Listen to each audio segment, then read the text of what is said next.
Well, hello everybody. Welcome to this pre-Seatrade Cruise Asia Cruise Development Strategy webinar. And we are so glad that we're here with my colleagues, Shannon and Roger. Let me first introduce myself. I'm Ioannis Bras, CEO of 5 Sensing Consulting and Development, and of course, a Seatrade ambassador. Hi everyone, I'm Shannon McKee. I'm also a Seatrade ambassador with Ioannis and Roger, and I am the president and founder of Access Cruise, which is a consulting firm out of Miami, Florida. And hello everybody, my name is Roger Blum, another Seatrade Cruise ambassador. I also have a consulting firm based in Miami dealing with ports, destinations, and all sorts of other businesses that work with the cruise industry. And you know, in the cruise business, in the cruise family, we say it's all about the experience. And this year's Seatrade Cruise Asia logo is Advancing Asia Cruise Flag Future. We know that cruise in that part of the world is kicking highly now, and we're very excited to be participating in this pre-trade webinar with you guys. We always like to start with some statistics. We believe statistics are important to understand where we stand. So for 2024, we know that we have about 441 cruise ships sailing across the seas, more than 90 brands, and we know that the numbers for 2024 is 2,594 average passengers, you know, the cruise ships across the fleet. The capacity for 24 in paper is over 34 million. We do believe that this number will go a bit higher because we've seen capacities exceeding 100%. And as of a few days ago, we have more than 63 new ships on order, with 16 ships coming in 25, 14 in 26, 11 in 27, 8 in 28 in the books. But again, these numbers are still growing, and we are very optimistic that the numbers will reach new high levels. In terms of the world, this is a very nice slide from our friends in Cruise Industry News, where we know how the cruise numbers are spreading across the world, with Caribbean, of course, being number one with 40.4%, the Med with 15.9%, and Asia Pacific this year with 8.9%, lower than it used to be, but still growing after COVID. And this is the numbers, and more specific for that region, Asia Pacific. We have 88 ships sailing at the moment. The region, as we said, is 8.9, which is a bit over 3.02 million passengers. This is lower than the 3.7 2019, but way higher than what it was last year. And you can see here historically from 95 up to 24 how the graph is. We do believe that we'll go to the 2019 numbers very quickly as more ships are coming out and more passengers are requesting to go to this beautiful part of the world. So what I'd like to share right now is just a little bit about the cruise market segments. When you're looking, and we're going to talk in a few minutes about your strategies and putting your strategies together for your ports. And when you do that, you need to take a look at your cruise market segment. And there are several cruise market segments. You have your budget, your contemporary, your premium, your luxury, and then of course your adventure and expedition lines. Now, when you look at them, the contemporary brands are going to carry the most number of guests to your ports or to your region, followed by the premium brands. Now, there's ports that fit every market segment out there, and it's really just understanding what you can accommodate, not only with the size of your infrastructure, but also with the experiences that you can provide with the vessels when they come into port. So if you take a look at the next slide here, we can break down a little bit more around the capacity, because the capacity of each of these market segments will also tell you what the opportunity is to bring these market segments to your port. So the contemporary brands account for about 69% of all the capacity sailing on the high seas. So there's where the biggest opportunity lies, followed by the premium market segment at 22%, and a very small market segment when we start going into the luxury small ship and expedition. But the luxury brands are very lucrative at the same time. When you come into port, they have a higher spend level. So you really need to take a look at what would benefit your port, what you can handle as far as the capacity, the size of the vessels coming in. And here's a slide that shows you what some of those different cruise companies are. So if you want to go after the contemporary brands, you're going to be looking at your mainstay brands, which include Carnival, Royal Caribbean, Norwegian, MSC. If you want to go into the premium markets, we're going to be looking at Celebrity, Virgin Voyages, Holland America Line, Princess Cruises. And then we move into the luxury and specialty section, which is where you're going to find your Ritz-Carltons, your Explora. Another big one is Viking. You're going to have Four Seasons, Hurtigruten, Sea Dream in that category. So there's lots of different opportunities, but it's something you really need to think about when we move into the marketing strategies.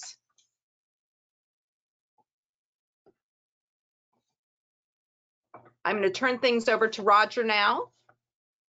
Okay, next slide. So setting your port objectives. As you attend Seatrade Cruise Asia, or quite honestly, any of the Seatrade events, it's a tremendous opportunity to meet with the actual cruise line executives from various areas. And these are the people who help decide or actually make the decisions as far as where the ships go. So there's many different departments in cruise lines, and it's important to understand who does what. So when it comes to a decision as far as where the vessels will go, and there's a difference between deployment and itinerary planning. Deployment is where the ship is based and the market it's after, and itinerary planning is then where the vessel will then call, the ports it'll call on the different deployments. So deployment and itinerary planning is really the driving force. Those are the executives who are the driving force to make these decisions, but they don't do it on their own. Many times they're encouraged or they're directed to different types of deployment and itineraries by their marketing department, because the marketing department sees that there's a market to sell the cruise is in that area. Before they'll even make a decision, the marine and technical department is the most important, because if the marine and technical department will do an evaluation on the different destinations and the ports to give a green light or a red light, as our friend Captain Nick from Royal would say, that this port or destination is actually safe and can accommodate the vessel. If the port or destination doesn't meet that criteria, then it doesn't matter how much they want to go. The port has to be safe.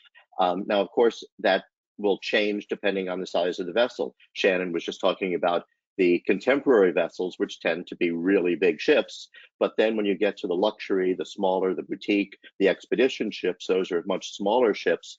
And a port that may not be able to accommodate the big ships may be able to accommodate some of these smaller ships. Port operations, of course, is also a critical piece of this.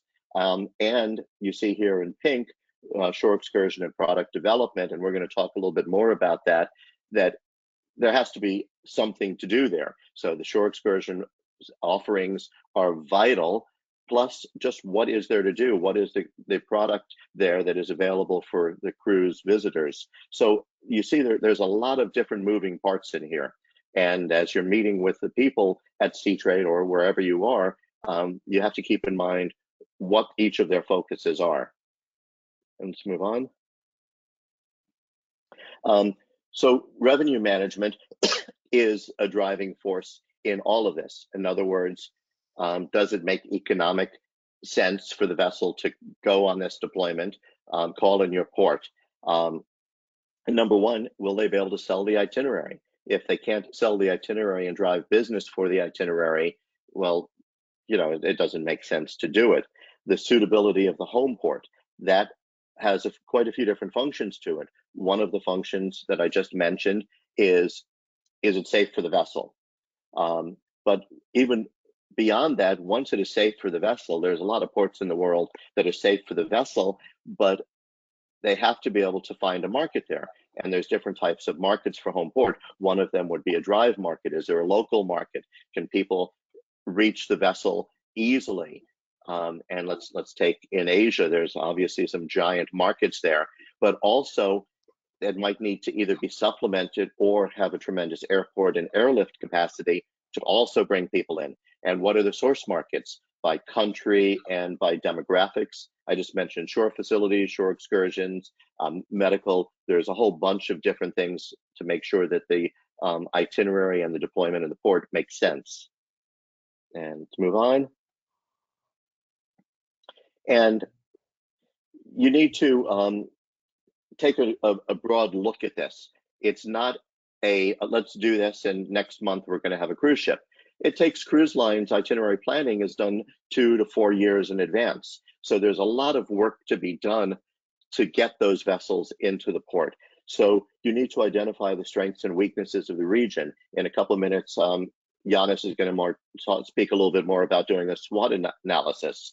And a lot of this goes into this. So you need to identify the capabilities, capacity of your port. Maybe your port is ideally suited for the 400 passenger luxury ships and not the 6,000 passenger mega ships. It's good to understand that, because as you're approaching cruise lines, if you have that type of a boutique port, you're wasting everybody's time to start speaking and talking about getting the giant ships there. And you need to understand what market the cruise line you're speaking to is selling to. You really need to understand that. There was an interesting example at one of the Seatrade sessions I just recently did. Virgin Voyages, it's a fairly new cruise line, and they are adults only, so nobody under 18. And the person from Virgin was talking about a cruise line, a port that came to them talking about all the great activities they have for kids. So you really need to understand who you're speaking to. You need to understand the experience there, what that experience relates to, and go on to, there's a port evaluation report Giannis is also going to discuss, so that this way you get into the technical aspects of the port, and there might take some investment in time or money. So that's also something that you need to really take a look at. And this is not something you do in a week. This is a process to build up to, and to build up to getting the cruise ships. And the last point here is a really good point. Someone has to be a project leader. Someone needs to pull this together. If everybody's working hard, but separately, you need to bring that together. And that's another thing we're going to still discuss. Shannon? So let's look at the itinerary decision making that happens. Remember that as a port, you need to rely on sister ports as well, because a single port does not make an itinerary. So pulling together an itinerary and working with collaborators in your region is very important as the cruise lines begin to pull their itineraries together. So when you look at the decision making, most of the cruise lines, they like to have diversity in their itineraries. It may be going to different countries, but they're definitely going to look for different experiences, and they're looking for ways to attract repeat cruisers. And it's another way to maximize profit, because shore excursions is a very big part of what happens on board, and it's a big revenue opportunity for them. So having that diversity is very important. They want to optimize the demand for the itinerary and minimize their port experiences and fuel consumption. So in many cases, they don't want to have to full speed ahead with their engines.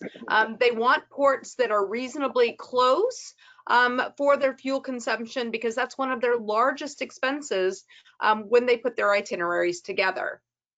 It's very important when we start looking at shore power, LNG. There are many factors that they look at when they're putting their itineraries together, because it's a matrix that they have to put together for these itinerary plans. Giannis? I think you can, yeah. So when we look at the itinerary decision making, there's 3 factors that they really carry, which is the port value, the desirability, and the satisfaction. So the port values are when they take a look at how much money are they going to make on their ticket revenue, how much are they going to make in onboard revenue, what are their fuel costs, what are their environmental regulations, local fees, and more. So they're going to take a look at your port value as far as how much it costs to get to the port, how much it costs to be in the port, as well as how much revenue they will make while they're in the port. Another piece is the desirability. Now, this really goes to a lot more into the marketing of your destination, not only to the cruise lines, but also to the general public and consumer, because the higher your desirability it is, the more people are going to want to visit, which will drive demand on the ships to go to that port. So it's really important to be working with your local tourism bureaus, and we'll talk about that later. Again, it's about collaboration. And finally, it's about the satisfaction. Satisfaction, if you haven't had a cruise ship before, we don't necessarily know the satisfaction yet, but you'll soon find out. And you should be following and doing different focus groups to understand the satisfaction when the guests come in. Because the cruise lines are going to look at cruise line satisfaction, in which how easy was it for them to work with you? What was the infrastructure like when they were in port? How responsive are you? Are you willing to invest in the infrastructure? But also the guest satisfaction when they're off, because they will do ratings on board and they will come back and they will know what their guest ratings are. And it's important for you to also know what your ratings are for the guests when they come ashore.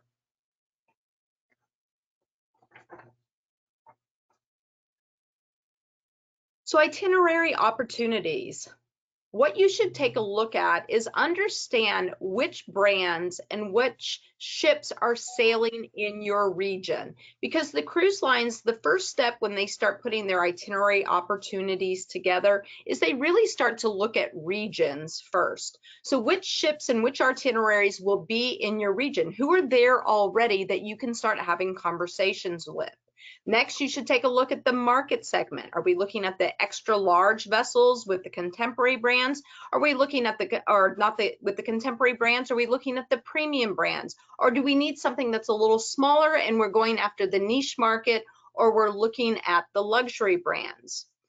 Who are your competitors? You know, there is a fine line between competitors and collaborators. So take a look at what the major competitors are, as well as who the collaborators are. Which companies should you be considering as a part of your cruise development strategy that you think would fit based on your local activities and the different opportunities you have for cruise guests coming in? As Roger mentioned a few minutes ago, you know, is it Virgin, which is an adults only, or are you really heavy into the family market? And so, you know, you think that those contemporary brands that carry a lot of families would be more ideally suited to your port. What new ships are entering the market? Giannis mentioned there's 63 new ships on the market, and they're announcing each and every single day, I feel like, that there is a new ship coming out, there's a new build coming. So there is a lot of new opportunity, and not only just new ships, there's new brands entering the market right now, which makes it a very exciting time. You know, we have very soon coming out Four Seasons, we have Orient Express, so there's a lot of opportunity out there, as we say here, with the new companies entering the marketplace. Thank you, Shannon. And as we said before, and now let's go to the nitty-gritty. You know, SWOTs and trend analysis are very, very important. And whenever we work with a destination, we do a SWOT analysis to understand the strengths, the weaknesses, the threats and opportunities. Obviously, this will give us the basics in terms of understanding the market and put some factors back to our strategy. You know, obviously the strengths and weaknesses are for the internal environments, the threats and opportunities for the external environment of the company, but it's basic understanding. So we encourage everyone to do a simple one or seek assistance to do a more complicated one. But this, again, give us a driver, and not just do it once, every couple of years, because we have geopolitics that change, the market changes, you have to update it and be on top of it in terms of how you refine your strategy and your next steps. And also, very important is to perform a trend analysis. You know, as Shannon said, there's new ships coming. This is a list for 2025, and we need to understand the itineraries, as we said before, to understand where the ships are coming, where they're going. Are they passing by us without calling us? We need to understand these things and basically come up with a list of cruise companies and ships that are potential clients. And that will give us the opportunity to narrow down our attack strategy and make our meetings more effective. And this is something that we always like and do with our clients and our and our friends. And then last but not least, the not reported valuation report. The cruise lines will request something like this from the ports to understand the characteristics, the depth, the bollards, the fenders, the bus area, how you operate, if you have a terminal. So what we always say, take the initiative and develop your own document so you're ready and have it at hand. And you don't wait for the cruise lines to come and ask you. So all the details from the green factors to the salt consistency to if you have any special characteristics about the pilots or the bollards or the fenders should be in this document.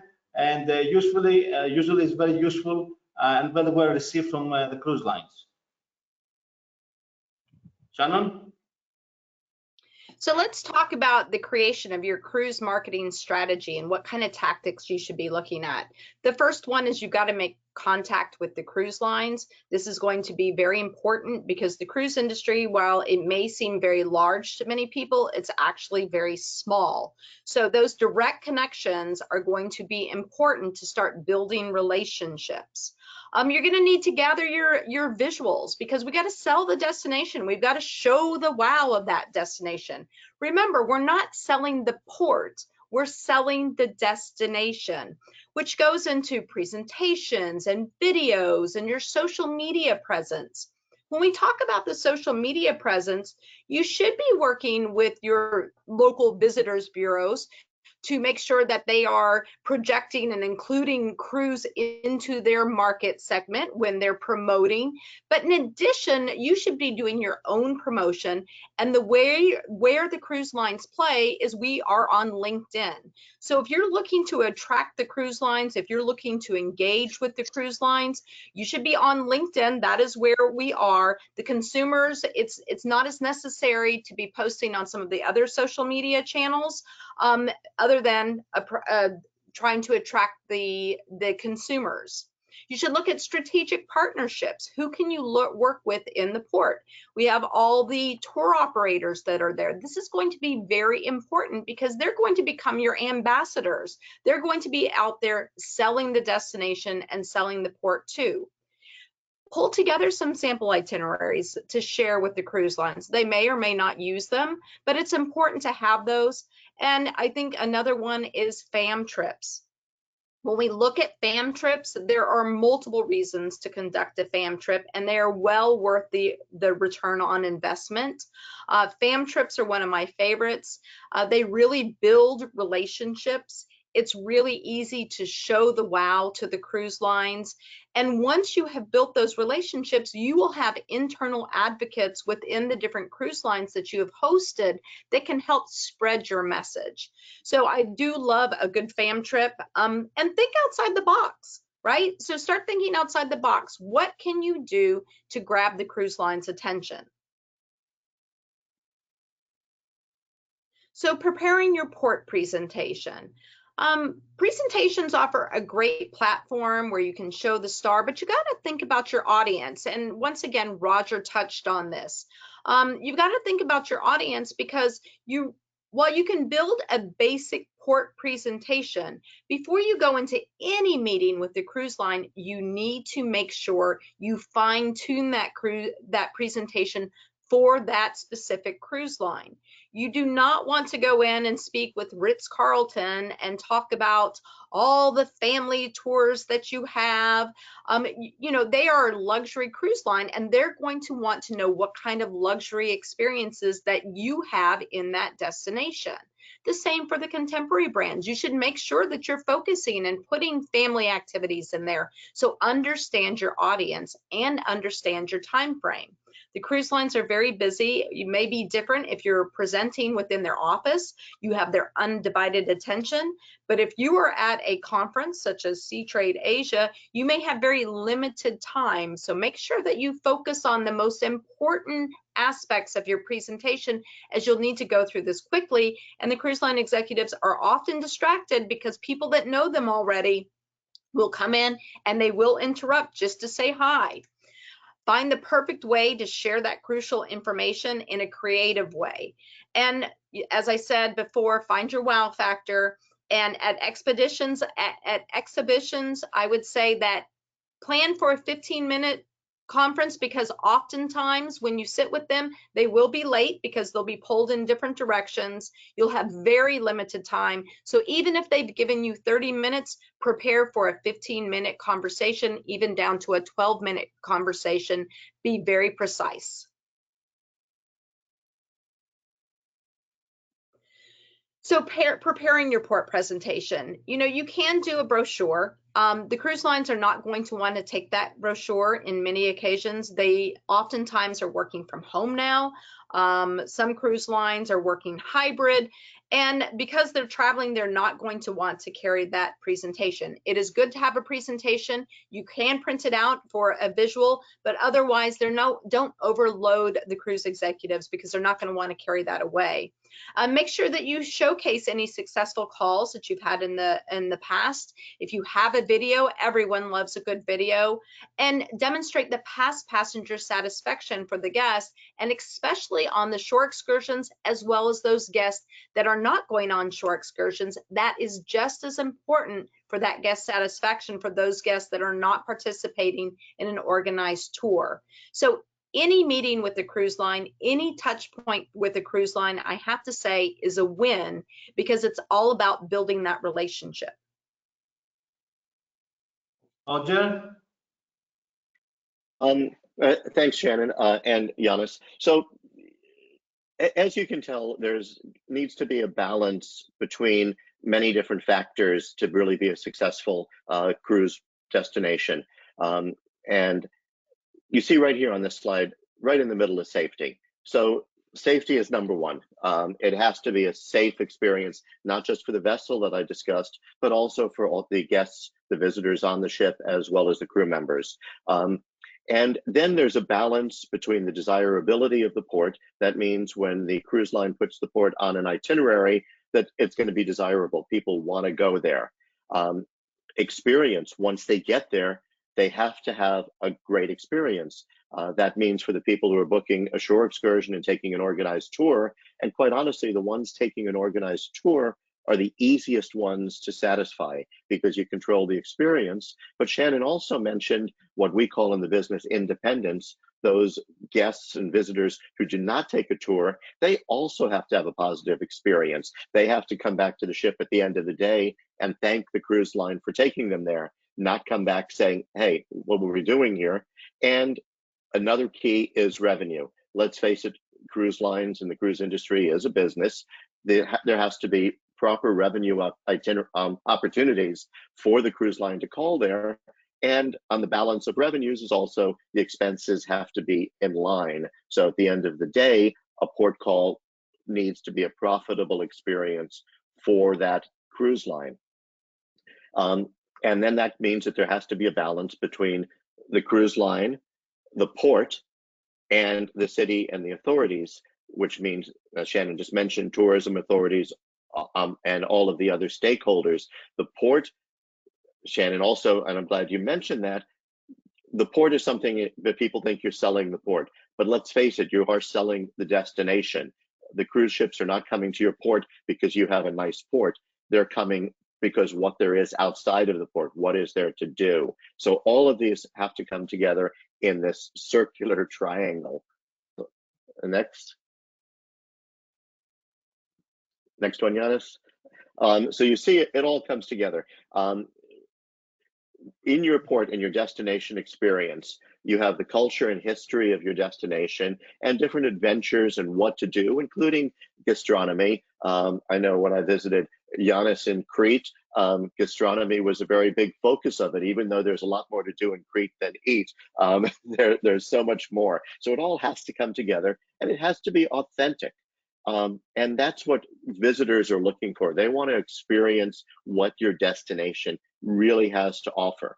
And all of you have different cultures, different histories, different adventures, different activities, different gastronomy, and it needs to be authentic. So all of this ties together to bringing a positive experience for the cruise visitors and the cruise lines, which at the end of the day, when the ship sails, Shannon mentioned the ratings, the cruise lines look very carefully at how that destination was rated. They want their guests to have a positive experience. They want their guests to come back. They want their guests to say, thank you, cruise line, for taking us here. This was a wonderful experience. So it needs to be authentic, needs to be very positive. And next. And let's Roger, that they share their experience as well in the social media world now, and the passenger that is. And of course, and Shannon, that's a great comment, because for a destination, there are destinations that say, well, cruise line people just come here for a few hours, but those cruise line people who are there for a few hours are generating tens of thousands of different views on your destination. So their friends, family, contacts, everybody are sitting at home looking at this destination and going, wow, I want to go there, whether they come on a cruise ship or stay in a hotel. It is really important positive publicity. So everyone does need to work together, all of the stakeholders. The obvious one are the port agents and the tour operators.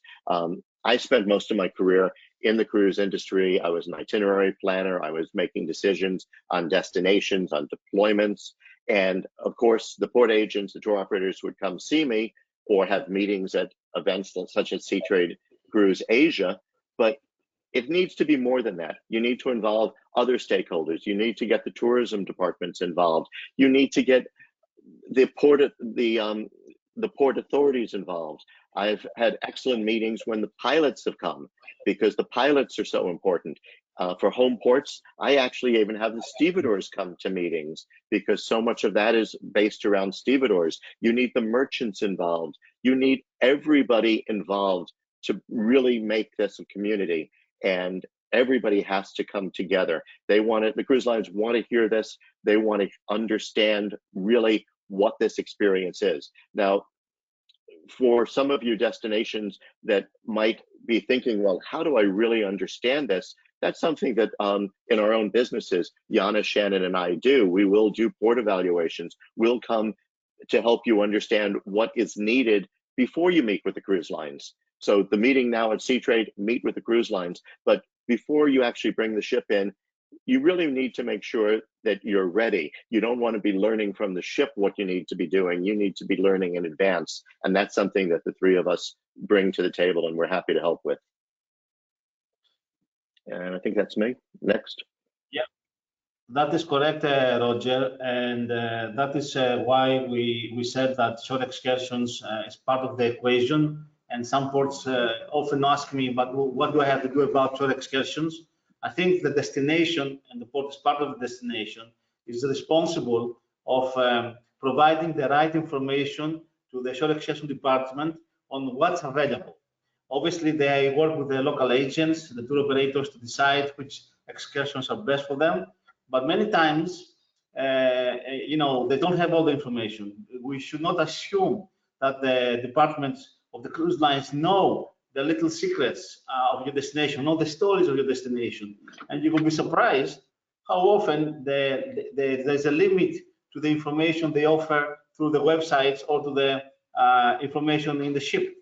So we know that for contemporary premium cruise lines, the short revenues is often one of the highest, or not even the number one general revenue generator, very important.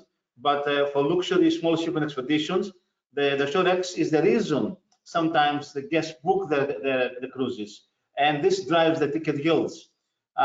So just to sum this up, for contemporary, it's very important and premium to sell excursions, and for the luxury brands, it's more important to have good experiences, the wow factor that Shannon mentioned, and also this can be the reason they sell the cruises.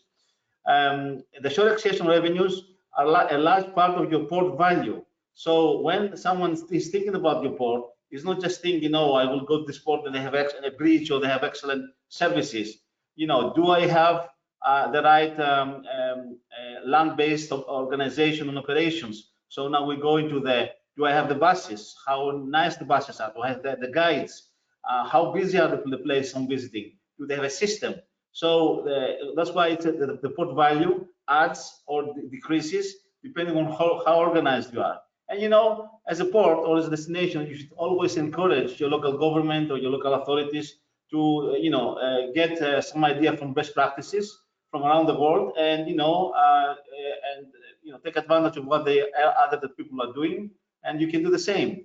And again, when we go and do an assessment in ports, we don't just look at what technical stuff, but we also look at what happens outside the port, how well organized you are, what's the distances sometimes that the bus has to go, and what kind of roads to go to a specific site.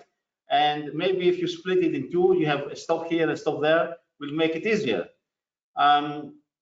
We need to know, and this is something you can work with the cruise lines, and that is why, as Shannon said, it's important to network and start a connection to ask the penetration rates of your destination, of your port. How many people are going on excursions? How many people are going alone individually in the city or elsewhere? It's very important to understand the value of your port offers. Know the number of guests that can be accommodated on the tours and on any given day in the port, not just on where we go on a specific site, but also on a specific day. We see sometimes now that places around the world on specific days, they have problems, or some have local issues, issues on the day. So if this is the case, you need to go and suggest, oh, can you maybe switch and come instead of a Monday, come on a Tuesday, because you will find it easier for short excursions. And if this is proven to assist on the experiences, cruise lines will discuss, and very often they will do the changes. And last but not least, and this is very important for me, and Roger and Sean knows this, and everybody who knows me knows this, accessible short excursions. People with disabilities or reduced mobility are becoming very important. They're very determined on when they travel. They spend a lot of money on the cruise and excursions. So we must make sure that we have some choices for them. And, last year I was working with a cruise line across Greece, and in all the destinations I visited, I was insisting for the local authorities to install special equipment to allow people on wheelchairs to go from the place they stopped to the water on the beach. And you know what? Half of them listened, and they installed a system called Seatrade, and that gave the flexibility to those passengers to do this, and that increased tremendously the experiences. So my advice is, do not overlook accessible shore excursions. Try to talk to your colleagues, to the tour operators, to organize something.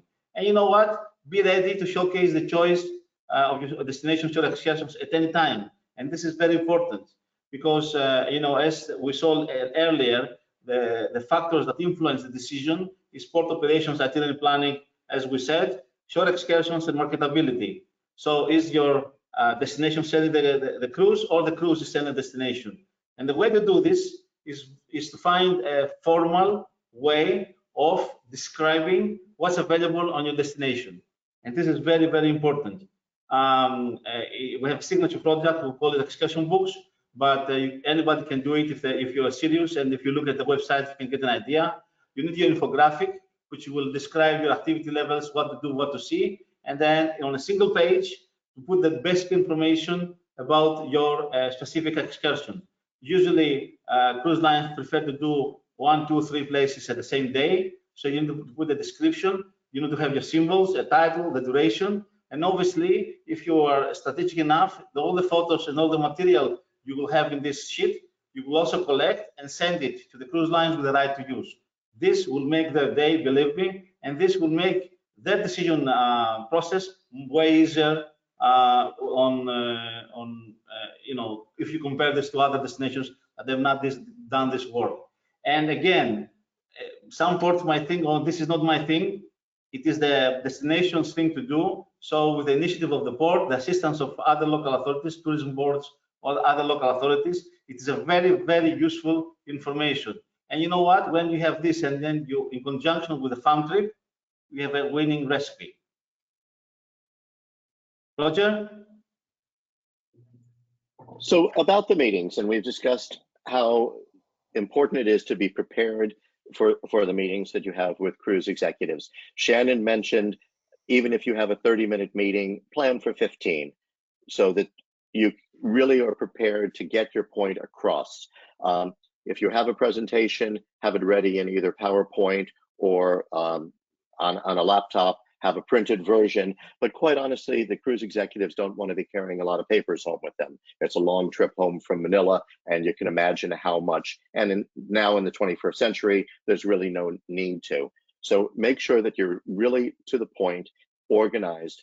And this is just kind of giving you an idea of maybe how to break down your presentation. So talk about your cruise strategy, what your goals are, showcase your port, the location, where you are in relation to the attractions in the destination. Is your port downtown? Can you walk straight off into the tourist area? Do you need a shuttle bus? Do you need to take a tour? What the tour options are? I mean, we've already been talking about that, but also what is there for independents to do for those people not on tours? As much as the cruise lines would like 100% of their guests to take a tour, that's going to be their best experience. A lot of people are not going to take a tour. What is there to do? The infrastructure, what do you have? What's the safety, the security? Obviously, we all know about ISPS. You know, that's a given. You've got to meet that. And talk about the uniqueness of your destination. And that's super important. I think it was Shannon was talking about diversity and itinerary. Each of your destinations need to be different. And that's important. Take a country like Japan that has so many different ports. Well, it's not all Japan. Each of those ports and destinations offers a unique experience. You need to really focus on what is so special about your destination. Why should the cruise ship come to your destination in addition to these other destinations? So take a look at this, practice it so that you get this down to like no more than 10 minutes of presentation. And then the most important part is really going to be this last 5 minutes of questions, answers, and discussion. You want the cruise executive to be really engaged and have a discussion, really talk about what your port has to offer, what your destination has to offer, and go through this, practice it, because it's real easy to say, okay, I can do this in 10 minutes. And once you start talking, you've used up all your time and there's no time even to have this discussion. The discussion is so important. Have this interactive discussion. And I do want to go back to one more thing that I was talking about, the port evaluation. Somebody like the three of us to really go and help you understand, because there's not one key that works for all ports. Every port is unique. Every destination is unique. Yana, Shannon, and I have been lucky in our lives that we visited ports all around the world. And what works for one port doesn't necessarily work for another. Some people will come in and say you need to, and for my Indian friends, you need to build another Taj Mahal. You don't need that. You need it to be authentic. You need it to work for your destination. And we can take a look at these things and help you understand really what does work for your destination. So with these meetings with the executives, be prepared, be concise, be to the point, and keep it interactive. Keep it that there's a discussion and that the executives are really having a chance to contribute and talk to you. So good luck with all of this. Thank you, Roger. And well, come to the end. And obviously, here now or later on, individually or to all of us, we are Seatrade ambassadors. You're welcome to send us any questions you might have, and we'll be more than happy to reply, each one of us. But I always like to put my hashtag success sign, near the end, and in the top is my destination. And these are the 8 more important factors that give you the direction that you need to go and you need to understand. So innovation, the technology, usually latest trends in information penetration, obviously safety, health protocols. COVID is far away, but this, something like this might happen again, so we must be ready. Culture, what makes you different?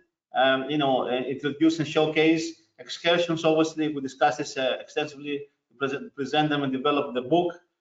cooperation with all the local stakeholders, infrastructure, the facilities, and the micro infrastructure. Sometimes we need to do some minor adjustments to serve a specific cruise line. Obviously, the history, very important to identify and showcase what makes you special to your guests. What are your stories, storytelling. And last but not least, gastronomy. I would like to call it food love.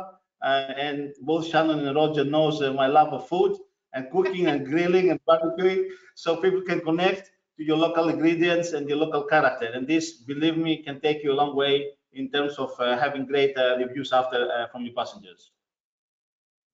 Shannon? Thank you, Giannis. So as we come to the end of our presentation, full speed ahead. Hopefully we've been able to give you some valuable information on ways to attract the cruise industry. But remember that you cannot work in a silo.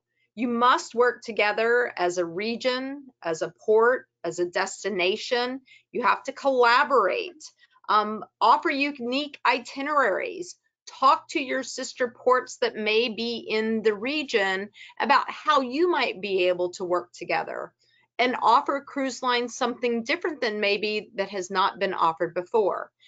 Roger, Giannis, and I, we've mentioned we're all ambassadors. We all have our own businesses. We are all consultants. We all do something similar in the fact that we are all destination consultants, but we also collaborate on many projects together. And that's important too, because together we are stronger. So develop your strategy. Sit down and put your strategy together. What does that look like? What kind of cruise ship are you trying to attract? Be present at the different cruise industry events, especially at the large cruise industry events, because you need to start making those connections. And you need to start looking at the cruise lines as not just the itinerary planning, because you need to make cruise connections throughout the industry. And start developing those ambassadors within your port and destination, your local stakeholders that may also be at that event, that can also be promoting the destination and bringing those itineraries together. So share that information. Don't work in a silo. Develop those great excursions and experiences that you're going to want to amplify and share with the industry. Create that social media plans and promote. And remember, there's different ways to promote in social media. You've got your consumer promotions, because you want to continue to elevate the destination to the consumer, those marquee destinations, and continue to bring awareness to your destination.